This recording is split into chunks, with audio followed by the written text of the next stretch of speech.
Hello friends, in this video we are going to learn how to create a Facebook page for your business. It is very super easy. Right now, as you can see, I am in my Facebook account, right? On the home page.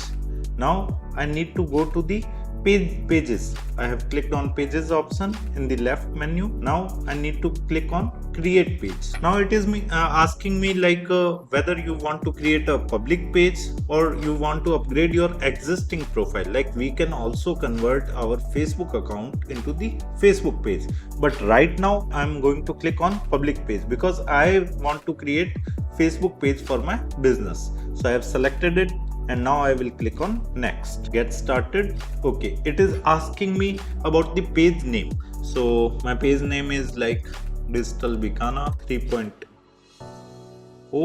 Okay. Now it is asking me about the category. My business is of educational consultant.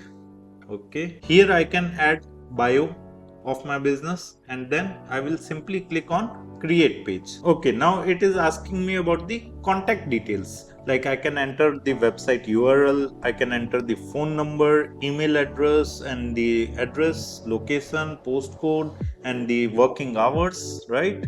So it is not mandatory to fill. You can simply click on next, or you can either fill these details. You can also add profile picture, add cover photo to your Facebook page, but we can do it later as well. So I'm going to click on next. Now I'm going to skip. Okay, next, and it's done. So it is super easy to create a Facebook page for your business. I hope you liked the video. If you want to learn digital marketing course, then check out our video description. I have mentioned my course link over there. Okay, thank you so much. If you want to learn digital marketing for free, then subscribe Digital Bikana YouTube channel right now.